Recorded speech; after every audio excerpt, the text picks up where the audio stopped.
Hello, this is Michael Gaffney. This is 508, a show about Worcester. Also on today's show, Brendan Melican. Hi, Brendan. Good morning, sir. And Michael Benedetti. Is that sun getting to be in your eye? It's going to be. It's okay. That's okay. Yeah, it'll be a nice squint. Well, today is another in our series of interviews with city council candidates. There's a lot of news going on in Worcester this week. We're not going to talk about that news. We're going to talk to Michael about running for city council. Michael, how are you doing this morning? Doing fine, thank you. I want to ask you, it seems like being city councilor in large part is sort of doing constituent services, being an advocate for people. How are you active in Worcester right now? Well, my wife is on the Citizen Advisory Committee. I actually do quite a bit of lawyer for the day, lawyer assistance programs as well, so I handle free bankruptcies, divorces as well. Other than that, with regards to it, I've been a captain of 1058 Transportation Company in Hingham, Massachusetts. I served our country in the military. So those are just a few of the things I'm doing at this time. Okay, and why do you want to be on the city council? Why do you want to take however many hours a week of your time and suddenly shift that over to being on the council? Well, very good question. And, you know, actually, I think there would be a lot more people running for Worcester City Council at this point if what we hadn't done. The incumbents went on and actually cut off the time period for signing up for, getting signatures to be on the ballot. Right. Otherwise, in my particular neighborhood, as well as many others, as I've traveled across the city, we've got some issues concerning crime. We have unfunded pension liabilities over $1 billion. We've got city councils that show up to less than, or missing rather, 30% of their votes. So there's a lot of issues with regards to what needs to be resolved here in the city. And you're a lawyer? Yes, I am a lawyer. What kind of law do you do? Divorce, bankruptcy, and personal injury. How did you get into that line of work? Well, I originally went to Worcester State College, ended up going to Assumption College for my master's, and sort of fell in line as I was working in an industry as an insurance adjuster. I talked to a couple of attorneys on the phone and said, I can do this. So I took the bar exam and apparently, rather the LSATs, and apparently I did rather well. I went to law school with a full scholarship. Oh, great. How do you enjoy it? How do I enjoy it? Yes.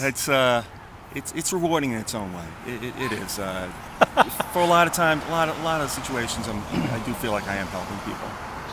So one of the questions we've been wanting to ask the candidates is Worcester a sustainable city? And personally, I'm interested especially in the environmental angle on that. But when I emailed you that question, you said, are we going to be talking about the financial angle on that? And so financially, do you think Worcester's a sustainable city? Not at the present time. Okay. Right now, we're actually in quite a bit of a budgetary crisis. City of Worcester actually during the last period has raised revenues from $199.1 million to $248.8 million. Strike that, $245.8 million. That's a 23% increase. In the same time, the housing value for residential fell by $79,000 per house. However, while raising revenues, we actually haven't, we've fallen behind with regards to our services. We're actually short approximately 50 police officers at this point, as well as numerous firefighters. So we're not even providing the services with the money we raised.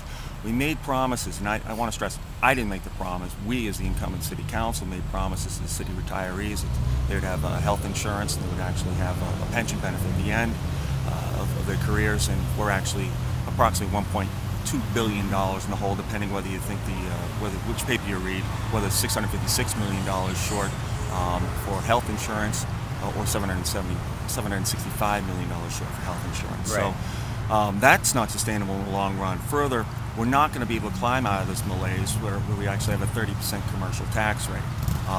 In fact, what we've been doing is this year, which we barely published, we've actually increased our residential tax rates to 2.5% once again, and we continue to keep this 30% tax rate, while the surrounding communities, where all the businesses are over in Blackstone, up at Solomon Pond, we don't even have any stores left here in Worcester for the most part. All that has moved out at a 30% tax rate. Then our plan is downtown. What we're going to continuously do is knock down buildings, and I know we probably got to end up talking a little about that Midtown Mall, which somehow is a $3 million assessment against it. The Midtown Mall is not worth $3 million. Even the paper said that, but yet they've got a tax assessment at $3 million. And of course, everybody is up in arms about the fact that they haven't done any improvements to the building. Well, if they improve the building, the tax assessment's going to go up even higher.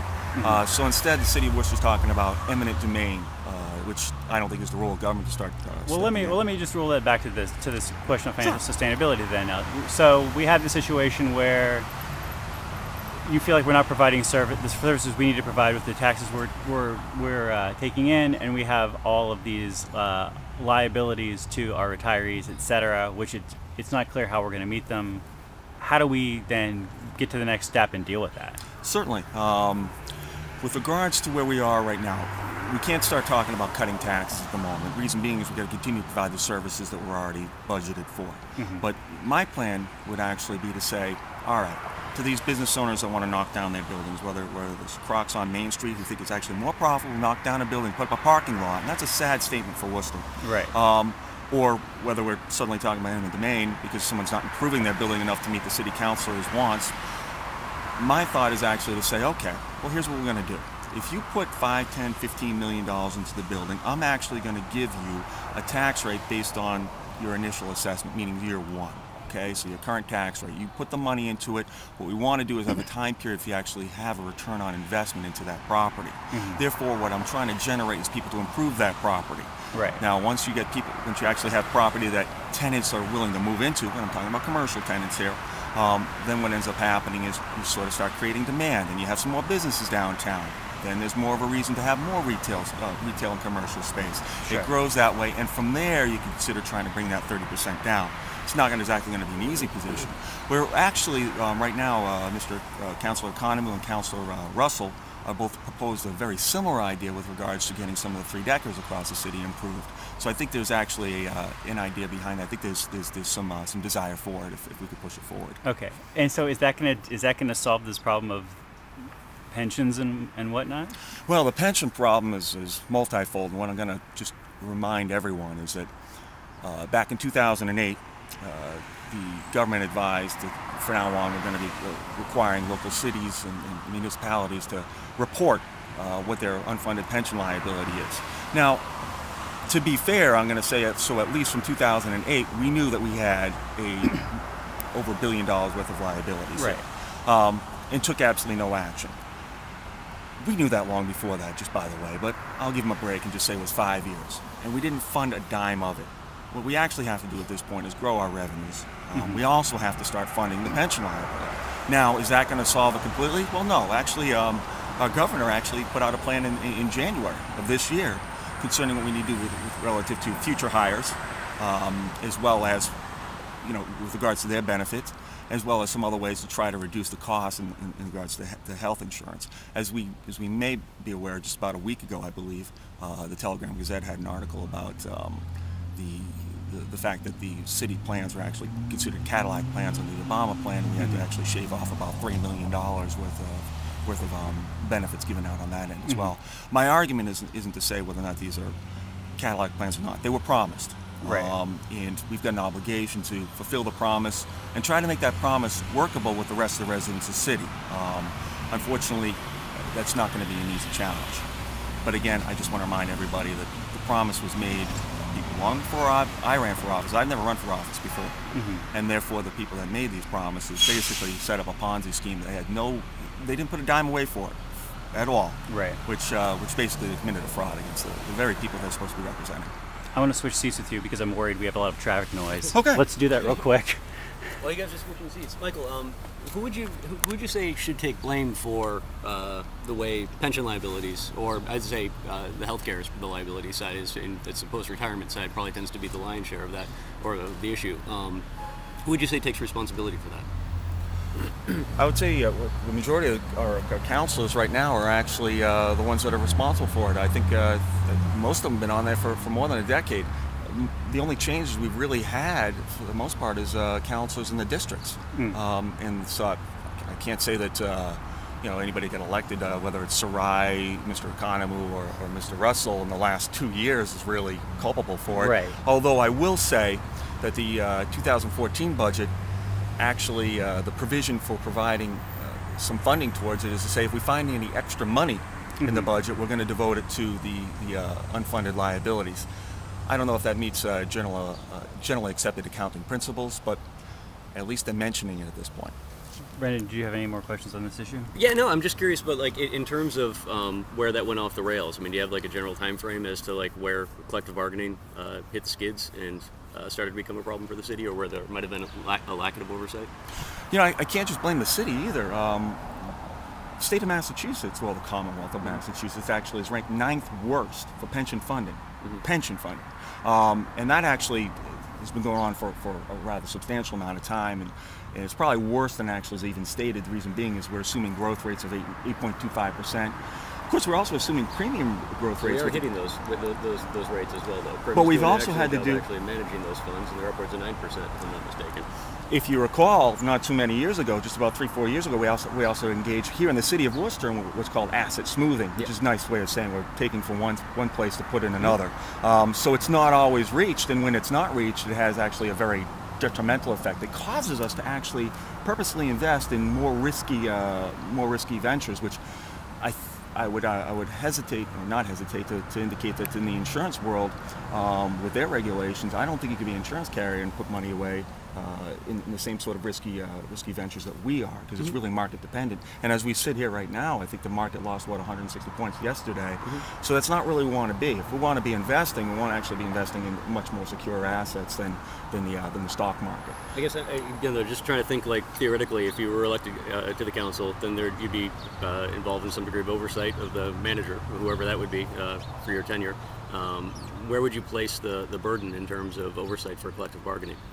I mean, if we have a problem now, and we can come up with a million solutions to the problem, but we really can't come up with the solutions till we understand the root of the problem, where does that root lie? I mean, are the unions running amiss? Is collective bargaining not handled responsibly on the management side? Has the council not been providing the oversight to the manager that they should have been for the last 20 years? Is there one party in particular that you would lay the blame on for not managing the city's funds, or the responsibility to the fiduciary responsibility to the residents of Worcester?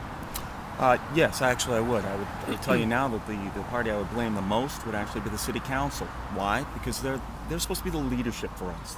They're actually elected to lead the city.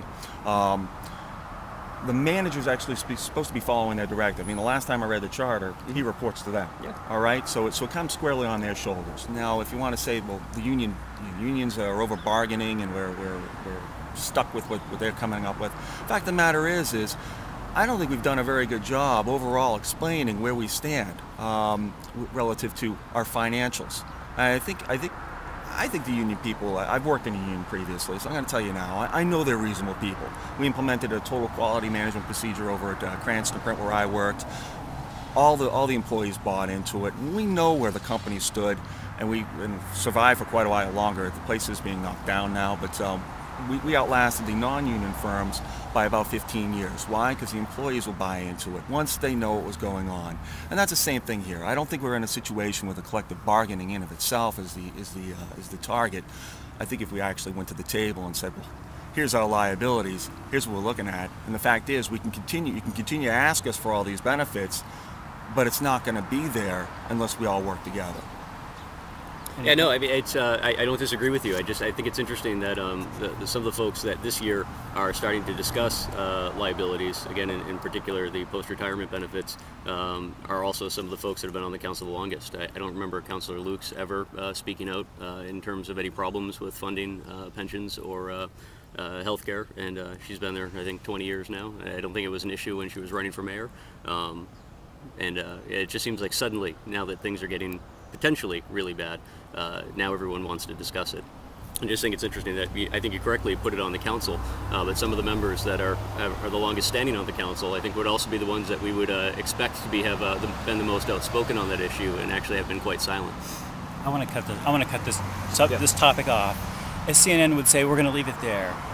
I want to ask you about the Midtown Mall. Now, people know the Midtown Mall. That's that sort of funky little pedestrian mall thing across the street sideways from City Hall, has little shops and whatever in there. For a few years now, city councilors have not only said that they don't like it, that they think it's sort of chintzy or cheap or bad in whatever way, but have talked about using eminent domain for the city or the Worcester Redevelopment Authority to seize the mall, potentially demolish the mall or change it into a completely different thing. I think that this gets into issues of what's the role of government, what's the role of private property, and just economic development in general. Michael, would you support the city seizing the Midtown Mall by eminent domain? No, I would not. And Okay. the role of government. We've already discussed some of the issues when I was talking about the tax rate and the reason why the gentleman that owns the Midtown Mall isn't going to be improving. If he improves the place, then his tax rate's going to go up. Which, by the way, the Midtown Mall, from what I read in the Telegram Gazette, as I recall, has a tax assessment of about $3 million. And even in the article, it said this place isn't worth $3 million. Well, why does it have a tax rate of $3 million? Furthermore, we don't have any money to buy it by eminent domain, and if we did, we've got a lot of better places we could put that money. Yeah. We also have enough vacant, torn down lots in downtown Worcester, and I don't think we really need another cut through for traffic either. So I don't see the point in ripping the mall down. Immediately with the same discussion of eminent domain and the Midtown Mall, there was another article by another columnist, journalist, well, it's not a journalist, columnist in the Telegram Gazette about the occupants of the Midtown Mall and the people that go there. And I don't really know that we should be in a position where we start judging businesses by what's in there. I mean, I'm sorry, chintzy to one person is cool to another. Yes. I don't know how else to explain it in half a second there. So no, I think the role of government isn't to continuously, particularly our city, we keep knocking things down. And I think it all comes back to what we were discussing a moment ago. We are headed down a very similar road to that of Detroit, with vacant lots everywhere, unfunded pension liabilities that everybody saw coming and took no action on. I don't think knocking down the Midtown Mall is going to improve downtown. It's always sort of amazing to me whenever somebody says, like, this thing where there's actual economic activity. Like, it would be better to have my pie in the sky plan than this actual existing sustainable Can I situation. briefly touch on that too? That pie in the sky plan is the theater district. Now I want to go back a little bit because I've been around for a little while. But originally we had the Worcester Common Fashion Outlets going to save the city. Now we're knocking it down, moving Unum from one part of the city to the other, and calling it progress. Got a road now. Berwick Building with the Arts District. You had the Union Station. Oh, that's going to solve all the problems. Shrewsbury Street's going to be booming. It's going to add a whole bunch. All failures. Now, role of government isn't to come in and start making these master plans, but the theater district plan, which, by the way, there's only one theater, the theater district plan is a master plan we put out there for community redevelopment. We went out ostensibly, took citizen input on it, and what did? We totally ignored it. The master plan, the only difference between that and the final plan was a couple punctuation changes. That's not even listening to the people of Worcester. It's a frustrating situation. I'm sure we will be ranting for many an hour on this show about the Midtown Mall. Theater's been a failure? Oh, I'm not saying the theater's been. No, please, and thank you for asking. Just in case anyone was concerned about that. No, we've got one theater. Is my only point for a whole theater district. But to come in and say There's here, supposed to be a second one opening up next door. I mean, you get the Improv Asylum is still scheduled to be going into this parcel next door. It is. But what we're looking at, though, with the whole theater was a master plan that was put out by the city to say, here's what we're looking at. What is your input to the citizenry? The citizenry gave input, Right. and they ignored it completely. So that's kind of my point. No, I know, but there does seem to be growth as a result of those changes. So you've got Quinn Sigmund College is going downtown now into the old T&G building. You've got Becker College is supposed to be looking at the property, the Mayo Group property down behind the library. I mean, we're bringing bodies down there. Can I comment on that, if you please don't do. mind? Sure. With regards to Quinn Sigmund, so they moved out of the old Common Fashion Outlet building, so they're going to move across the park over the T&G building. I'm not going to get in a big debate whether that's actually progress. We're just moving across the park. But on that note, I actually attended the Quinn Sigmund. I'm going to get myself in a little trouble here, but I attended their kickoff over at the Worcester Senior Center, and what they actually were telling us is that I asked about parking. Well, we got the busing. The kids aren't going to take the bus. Well, they can park at your own Pearl Elm garage. That garage is full. Go try to go in there in the winter. It's not going to happen. Well, there's a federal garage, so their entire plan for parking is actually the library parking lot, which a lot of people have been up in arms about the whole plan to put a skating rink there. Well, we're going to fill it with Quinn Sigmund students as well. Kind of a disjointed plan. It's one of my points about that, and the citizenry input wasn't taken to say, listen, one of the things, if you're going to bring people down here, they're going to have a place to park as well. I just wanted to touch on the eminent domain thing. Do you think there's any role for eminent domain in a city at all? Oh, there is. Okay. Otherwise, we do have eminent domain laws. But my point with the Midtown Mall is we overassess it and tell them that he's not improving it, so we're going to take it by eminent domain because we don't like the businesses in there. I don't think that's the role of government. Yeah, no, I honestly don't know how I feel about the Midtown Mall. I get a lot of sympathies for the old arcade there years gone by. But like Worcester Medical Center, that wouldn't exist if it wasn't for the WRA and their eminent domain powers. I mean, there are a lot of success stories in almost any major city that oftentimes are viewed negatively in real time, and then after the fact, people look at it and say, yeah, that was probably the best decision we ever made, even if maybe it cost more than it should have. I agree with you wholeheartedly. I just don't see is there an alternate plan to the Midtown Mall other than knocking it down? And unless you get something else in place, I got to say I don't think that's the role of government. I want to change the subject for a couple minutes to politics, and then we'll come back in with the important questions like push-ups. Now, you have been a donor to the Tea Party spinoff group Activate Worcester, right? Actually, I went to a Scott Brown event and I gave $100 at the event. To activate. To activate. Okay. I really, with regards to it, if you've looked into things and that's all you're going to ask me, you also know that I've given to Representative Mahoney. You know I've given to Tracy Novak O'Connell. You know in the past I've given to Tim Murray. Sure. I even gave money to Rick Rush. Would you describe yourself? Yes, as well. So I mean, you've given. You're right. I would just wanted to ask though, because I know that this is something which comes up. I mean, would you describe yourself as a Tea Party guy? Absolutely not. No. Okay. They have an event coming up in September that they have you listed as a guest at. Bonnie Johnson has on Facebook now for Activate Worcester. It's a come meet Mike Gaffney event. I believe it's middle part of September. Is that not something you're participating in? No, I wasn't aware of it. But I'll also say this is with regards to your group. When I looked into it, you've got a chairperson, I believe, Polly Tatum, who I asked about the group. What group? The initiative for engaged citizenship. That's not our. That's not you guys, No. right? That's David LaBeouf. Yeah, I'm sorry. Strike that. Okay. Of course, I was asking her why she was on it. She says, I'm not even on this thing. But she was listed as well. So, Do you have any thoughts on Activate Worcester and the role that they've taken in the city? Well, actually, when initially when I started the campaign, quite frankly, I heard that I was a member of Activate Worcester and that I was a Tea Party guy. Congratulations. Well, thank you very much. Then I ended up going to, when I was going door to door, I left a flyer on Mr. Ron Mata's door, who called me and said, come on the show. So you can feel free to watch me on that show as well. And, they were rather shocked because I've never met Ron Mata. I thought Sandy Williamson was I thought it was a woman. So I'd never actually even walked the show. So they're kind of fascinated to find out that I was their candidate without them actually knowing.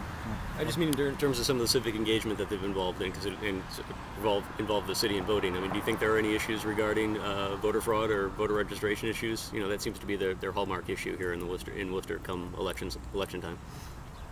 It does seem to be their issue, but I've actually worked as a clerk down, a number of times, and quite frankly, I haven't seen it. So I've been when you asked what I actually do for the city as well, I actually do clerking, and I work with Gary Vecchio down at I'm actually forgetting where I even go. Good man. But with regards to it, frankly speaking, I haven't seen issues.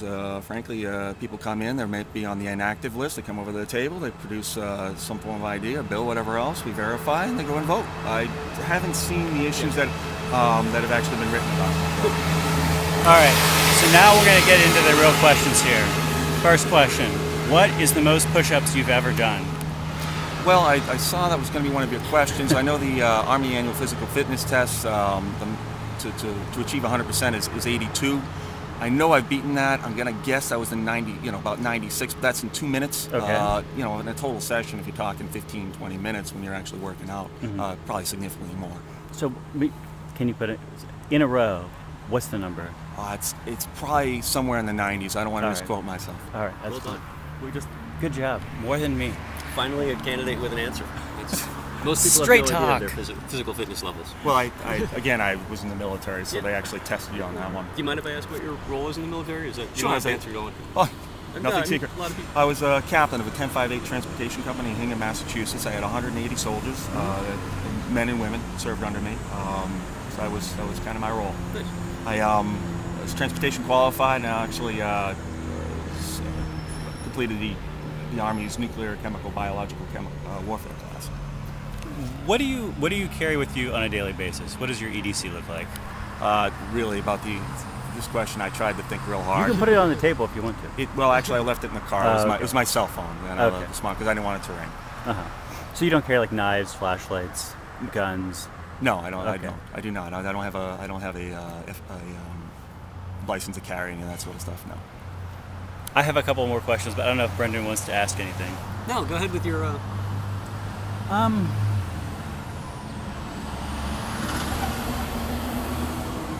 want to ask you this. We have about 5 minutes left. Do the children in your life plan to live in Worcester when they grow up? Well, the children in my life, friends and family, are all very young. 3, 6 years old. Some even younger. A bunch of newborns. Not really sure what their plans are. They haven't quite articulated it, so I got to equivocate on that question. I have no idea. I've always, in my time in Worcester, I've seen a number of kids go from little kids to adults, and a surprising amount of them to me have stayed in Worcester. And I don't know if it's because I moved around enough as a kid that like moving out of where you grew up just seems like the obvious choice to me, and it's not the obvious choice to most people, or if there is something about Worcester that people are like, I've seen London, I've seen Paris, like this is the place. Brendan, do you have that? I've got nothing on that because I think people are. I think specifically in the middle class, there do seem to be people leaving in droves, and it's an issue that we have to figure out long term. But related to that, this was just off the top of my head, but we have got a huge college consortium, student body, roughly 30,000 students every 4 years. What do you think we could do as a city to better retain those students when they're done with college, as opposed to just having them go back to wherever they came from, or whatever the case may be? We seem to do a pretty terrible job of retention. If we did a better job, our population would be growing by leaps and bounds, which it hasn't seemed to be doing over the last 50 years, last 10 maybe, a slight jump. Is there anything we could be doing better as a city to work on college retention, like a city like Boston might do? Certainly. Well, people go to the city of Boston and other cities because there's jobs there. That's what it really comes down to. We've watched more and more jobs leave, and when they leave, the students leave. So the only thing we've got transient students that come in, and they're good for the city. Otherwise, we'd be like Springfield. So the nice thing is to have them here. They also do bring money to a lot of the businesses that cater to them. But the problem is they're not going to stay here if there's no job. I know we have the train system, so we're trying to be a bedroom community of Boston. But when your commute on a train is an hour and 20 minutes, an hour and a half each day, and you're adding that to your 8-hour day, it's taxing. And what ends up happening is you'll get the job out in Boston, take the train for a while, and then you're going to move closer. What do you think and I don't want to make this oversimplify, but what do you think the best way to get to job creation is in the city? Is that something the city council or the manager takes a leadership role in, or is it something that we have to be looking at the relationship with private entities to improve job creation in the city? Well, I think it's a bit of a combination of both, but I'm going to go back to what I was talking about earlier with regards to giving a reason for our commercial property owners to reinvest in those buildings and start getting the businesses in the buildings. Nobody's going to come into a dilapidated building. It's not going to happen, particularly with small businesses. They don't have the funds to do that. If you have decent properties out there for them to start utilizing, we have, nicely in Worcester, we have the infrastructure, we've got the power grids, we've got their phone, we've got everything we kind of need to set them up.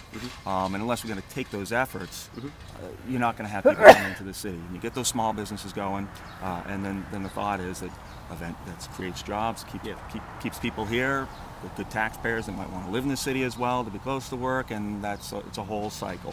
And then eventually you can start looking at trying to bring some of the rates down to be competitive, because right now our residential is about 19%, our commercial is 30.8%, I believe, whereas surrounding communities are at 17 and 17 respectively. Hard to compete with that, which is again why So do you think it should be like a city investment in properties that would then spur private growth, or? Not necessarily. Again, my thought is to let the people that actually own the buildings make the investment in the buildings, and we'll say what would be the thing that would give them cause to do that? Well, as I kind of discussed earlier with regards to our tax rate at 30%, if I tell you I'm going to lock you in at year one, the base year, say this is where you're going to be, you put the money into the building, I'm going to give you time to actually recoup, with a return on investment in that building before I bump your taxes from the $80,000 you're paying now to $140 because you improved the building. And the residential side eats the difference? No, that's why I said I can't just cut the 30%. It's because I want to keep the services, which is why which is my whole plan, to say no, let's not do that, because otherwise we're gonna. But if we're backing the tax rate into a budget, I mean, something has to give somewhere, right? I mean, if you're locking one group in, then the other side has to. Well, then see an increase. the only thing you're actually lowering then would actually be the growth with regards to that tax base. But right now we're contracting. So every year we're contracting, because every year we have less and less businesses actually investing. If we start with a flat line, then the only thing we can hopefully do is improve. Okay. And again, particularly with the residential, there's already an idea on the table, so I don't want to start taking credit for it. But to say, all right, if you reinvest in some of the housing, whether it's a 3-deckers or whatever, we're going to give you a rate of return on that as well. Then you actually have decent housing for the college students to live in as well. We got to cut you off there. We got 20 seconds left. Michael, thank you so much for being on the Thank show. you This for has been a having me. great Pleasure. conversation. Also, Excellent. Brendan Malikan. Thanks for I'm Mike Benedetti. We'll talk to you next week. Bye-bye.